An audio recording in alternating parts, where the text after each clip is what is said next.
একদিকে ভাঙছে, একদিকে গড়ছে। এটাই তো মহাকালের নিয়ম। একদিকে অভিষেক বন্দ্যোপাধ্যায়ের আমতলার পার্টি অফিস ভেঙে চুরে গুঁড়িয়ে দিল বুলডোজার, এবং সেই বেআইনি পার্টি অফিস যেটা নিয়ে অবশ্যই তারা প্রশ্ন তুলেছে, তৃণমূল কংগ্রেস অভিষেক বন্দ্যোপাধ্যায় প্রশ্ন তুলেছেন, তারা নাকি হাইকোর্ট সুপ্রিম কোর্ট যাবেন, যেতেই পারেন, ভারতবর্ষের আইন আছে। কিন্তু অন্যদিকে দেশ গঠন, রাজ্য গঠন কাকে বলে সেটা দেখিয়ে দিচ্ছেন মুখ্যমন্ত্রী শুভেন্দু অধিকারীর নেতৃত্বে পশ্চিমবঙ্গ সরকার। মাত্র 2 মাস, 9-10 সপ্তাহ হয়েছে মোটে। এখন সেই 2 মাসে কি হলো? একের পর এক শিল্প স্থাপন হচ্ছে, শিল্প কারখানার শিলান্যাস হচ্ছে, শয়ে না হাজার হাজার কোটি টাকার বিনিয়োগ আসছে। মুখ্যমন্ত্রী নিজেই বললেন যারা কিনা উড়িষ্যা পালিয়ে যাওয়ার কথা ভাবছিলেন। আমরা গত 15 বছরে কি দেখেছি? একের পর এক শিল্প কারখানা তোলাবাজের পাল্লায় পড়ে পালিয়ে গেছে। আর ওই অভিষেক বন্দ্যোপাধ্যায় দলের কেষ্টবিষ্টু যাকে বলা হয়, কেষ্টবিষ্টু কথাটা হচ্ছে একটা, কাকে বলা হয়? যিনি খুব তাবড় ক্ষমতাশালী, তাকে বলা হয়। তা ওই কেষ্টবিষ্টুদের মধ্যে যিনি, যার ডাক নামটাই কেষ্ট, অনুব্রত মণ্ডল, তিনি কি বলেছিলেন? 3.5 কোটি টাকা প্রতিদিন অভিষেককে পাঠাতে হতো তোলা হিসেবে। কিসের সরকারি রেভিনিউ? সেটা পাঠিয়ে দিতে হতো। কারা বলছে? সাধারণ মানুষজন বলছে না, তৃণমূল কংগ্রেসের সব থেকে বড় বড় স্তম্ভরা যখন খসে খসে পড়ছে, তখন তাদের মুখ থেকে যে আওয়াজ বেরোচ্ছে, সেই আওয়াজে এই কথাগুলো শোনা যাচ্ছে। আর এপাশে মাত্র 2 মাসে ওদিকে লাক্সকোজি, আজকে শ্যাম স্টিল, আর আগামীতে আসছে কি আমুলের শিলান্যাস। এখন এই সবটা যদি মেলান, মাত্র 2 মাসে এতটা শিল্পের জোয়ার। ওদিকে একের পর এক চটকল খুলছে, ওদিকে চা বাগান খুলছে। মাননীয় মন্ত্রী অর্জুন সিং ঘোষণাই করে দিয়েছেন, এবং সেটা ব্যারাকপুর শিল্পাঞ্চলেও আমরা দেখতে পাচ্ছি, গঙ্গা নদীর দুপার ধরে।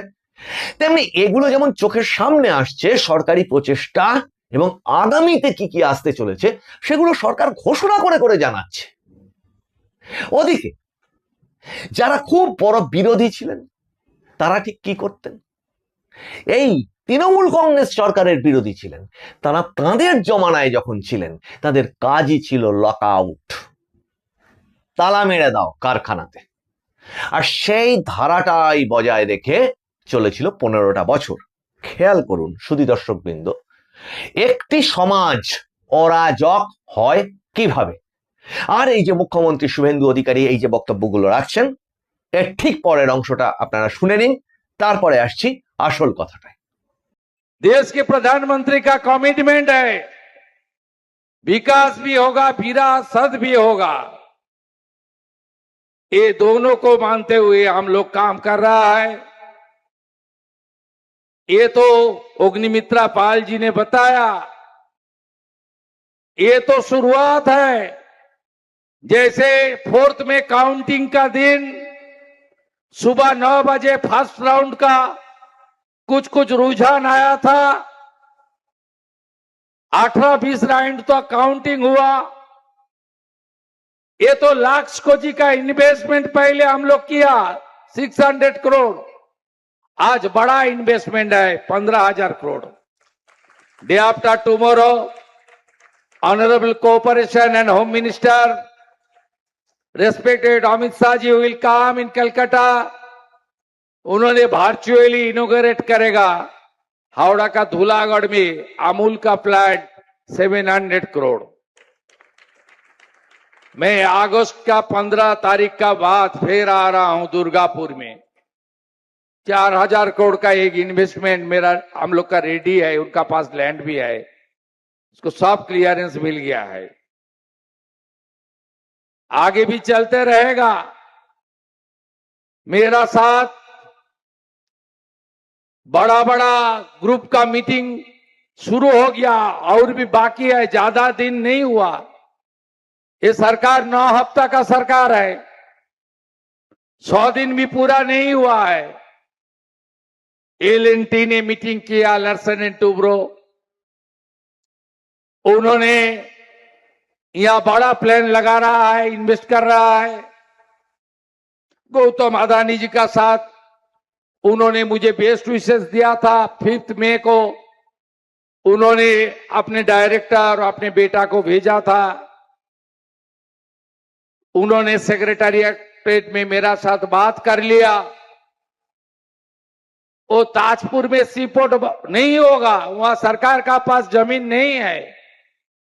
सरकार का पास 1700 एकड़ जमीन है दादन पात्र बाड़ में, वहां सीपोर्ट हो रहा है। Adani group is also interested to invest there. गुंडा दमन आईन, কারখানার গেটে তালা লাগালে আপনাকে হাজতের ভিতরে থাকতে হবে। কারখানায় এসে গেটে ভেঙে দিয়ে গেলে 3 গুণ আদায় করব। কোনো গুন্ডাগর্দি চলবে না। নো সিন্ডিকেট, নো কাট মানি, নো উসুলি। জানতে পারলেই ব্লো দেম আপ, ভেঙে গুড়িয়ে দেব। এর মুখ্যমন্ত্রী মানে প্রাক্তন মুখ্যমন্ত্রীকে বলবো, আপনার হাতে এখন অনেক সময় আছে, আপনি একবার এসে এই প্ল্যান্টের ভিতরটা দেখে যাবেন। কেন বললাম জানেন? উনি কথায় কথায় বিশেষ করে মারোয়াড়িদেরকে, হিন্দি স্পিকিং লোকেদেরকে বলেন, ये लोग तो बाहरी है, गुजरात बनने नहीं दूंगा, यूपी बनने नहीं दूंगा। আমি ওনাকে বলবো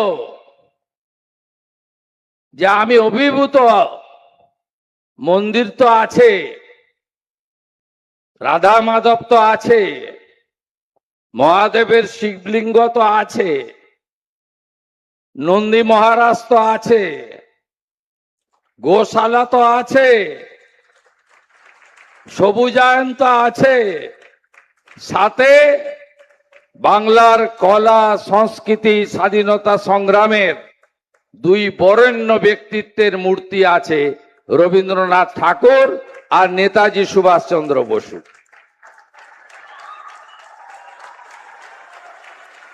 আপনি একবার এসে দেখে যাবেন, আমাকে জানাবেন, আমি সরকারের হেলিকপ্টারটা দিয়ে দেব। আর যাই বলুন, এদেরকে বাহারি বলবেন না। এবারে যদি এই সরকারটা না আসতো, এরা সব উড়িষ্যা চলে যাবে ঠিক করেছিল।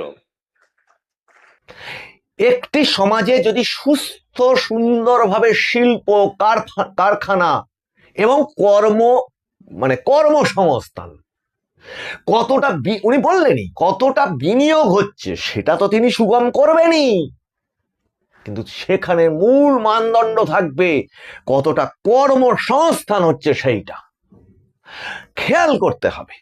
বছরের পর বছর ধরে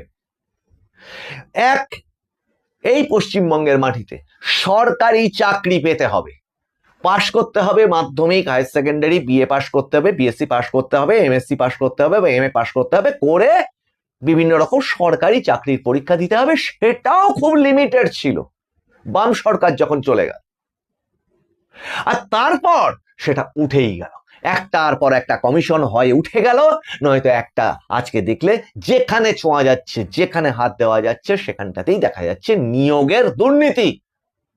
তাহলে সরকারি প্রশাসন সে যদি নিজেই দুর্নীতিগ্রস্ত হয়, নিজেই চোর হয়, তাহলে সেখানে নিয়োগ দুর্নীতি তো হবেই। আর সেই নিয়োগ দুর্নীতি নিয়ে এখন ছানবিন বলুন, ছাড়াই বাছাই বলুন, এই সমস্ত প্রসেস শুরু হয়ে গেছে। কিন্তু আসল প্রশ্নটা সেটা, একটা সমাজ অরাজক হয় কিভাবে? 1, সেখানে শিক্ষা থাকবে না। 2, শিক্ষার পরে নির্দিষ্ট মানুষের তার যে কর্মকুশলতা তৈরি হয়, এক একজন মানুষের এক এক রকমের প্রতিভা থাকে, এক একজন মানুষ এক এক রকমের হাতের কাজ জানে, এক এক রকম মানুষের এক এক রকম মেধায় সে উৎকৃষ্ট হয়। আর সেই অনুযায়ী সে তার কর্মজীবিকাকে খুঁজে নেয়। কিন্তু যেখানে সেটা কিছুই নেই, তাহলে সেখানটাতে সে কি করবে? আর প্রথম আরো চেষ্টা করবে, অন্যান্য রাজ্যে চলে যাবে। আর এই সরকারের প্রধান লক্ষ্য হচ্ছে এই রাজ্যের মেধা, এই রাজ্যের শ্রম এই রাজ্যেই থাকুক। একটি রাজ্যের মুখ্যমন্ত্রী যে ছিলেন, যিনি মানে শিল্প বলতে চপ শিল্প, মুড়ি ঘুগনি বিক্রি করে ছেলে মেয়েদের রোজগার করার কথা বলতেন, কাশফুলের বালিশ তৈরি করে রোজগার করবার কথা বলতেন, তার কাছ থেকে নতুন করে কি আশা করা যায়? এখানে মুড়ি, চপ, ঘুগনি এই বিক্রি করে যে শ্রমের মাধ্যমে, চেষ্টার মাধ্যমে যারা রোজগার করছেন, সেটাও বৃহৎ আকারে ভালোভাবে হতেই পারে, কিন্তু সেটা তো সামগ্রিক হতে পারে না। সেটা তো কোনো একটি রাজ্যের শিক্ষা এবং কর্মসংস্থানের আগামী দিশা হতে পারে না। আর এইখান থেকেই শুরু কিন্তু বোম শিল্পের, চকলেট বোম শিল্পের। এখান থেকেই শুরু। ছেলে মেয়েদের হাতে কোনো কাজ নেই, কর্ম নেই, তো তারা করবেটা কি? তাদের ওই যাকে বলে, আমাদের ছোটবেলায় আমাদের বাবা মারা বলতেন যে টোটো করে ঘুরে বেড়ানো। এখন টোটো মানে একটা গাড়ি, কিন্তু তৎকালীন সময়ে বলা হতো টোটো করে ঘুরে বেড়াচ্ছে, মানে সে সারাদিন কোনো কাজ নেই, পড়াশুনো নেই, কিছু নেই, ঘুরে বেড়াচ্ছে, বকাবকি করতো। তাহলে এই পুরো যে ম্যান পাওয়ারটা, এটার মধ্যে তো একটা মেধা আছে, এটার মধ্যে তো কর্মকুশলতা আছে।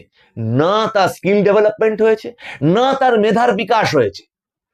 বদলে যেটা ঘটেছে, বিদেশি চক্রান্ত এবং বিদেশি এজেন্ডাকে সফল করবার একের পর এক চেষ্টা চলেছে। খারিজি মাদ্রাসা, যার যেটা নিয়ে সামনের এপিসোডে আপনাদের সঙ্গে কথা বলবো, চতুর্দিকে সেই খারিজি মাদ্রাসাগুলি স্থাপিত হয়েছে, বিদেশি অর্থে লেনদেন হয়েছে, এবং সেটা হয়েছে যে তার প্রমাণ হচ্ছে একের পর এক এই যে ইডি রেড হলো, হাসনাবাদ, হারোয়া, বসিরহাট, যেগুলোর কথা আমি প্রত্যেক এপিসোডে আপনাদের সামনে তুলে ধরতাম, আজকে সেটা প্রমাণ হয়ে যাচ্ছে। সেগুলো মানে মূল শিক্ষার বাইরে বেরিয়ে গিয়ে এই ধরনের শিক্ষা ব্যবস্থা একটা আলাদা প্যারালাল গড়ে ওঠা, এবং যেখান থেকে দেশ বিরোধী বিভিন্ন রকমের কাজকর্ম একাধিকবার আমাদের দেশের বিভিন্ন এজেন্সি বারবার বিভিন্ন রকম রেডের মাধ্যমে সেগুলো তুলে ধরেছে। শুধু আমাদের রাজ্যে না, অন্যান্য জায়গাতেও এই কৌশল ছিল, আজকে বন্ধ হয়ে গেছে অনেক অংশে অন্যান্য রাজ্যে। আর আমাদের দেশের সাধারণ যে শিক্ষা কাঠামো, আমাদের রাজ্যের যে সরকারি school, primary school, secondary school হাজারে হাজারে বন্ধ হয়ে গেছে। কাজে এই পুরো ধ্বংসস্তূপকে সরিয়ে নতুন সমাজ সৃষ্টি করতে কিছু তো সময় লাগবে। আজকে একটা জায়গা বুঝতে হবে যে এই সমগ্র বিষয়টা আজকে আমাদের এই রাজ্যের অপরাধ প্রবণতা, শিক্ষা এবং মানে সেটা যেমন কমবে, তেমনি শিক্ষা এবং কর্মসংস্থান যদি বাড়ে, তাহলে অরাজকতার পরিমাণ কমতে বাধ্য। অন্যান্য রাজ্য যেখানে শিল্প পরিকাঠামো বেশি, সেখানে গিয়ে আমরা সকল মানুষ সেখানে ঘুরতে বেড়াতে গিয়েও দেখতে পাওয়া যায় মানুষ সারাক্ষণ কাজে ব্যস্ত, পড়াশোনায় ব্যস্ত।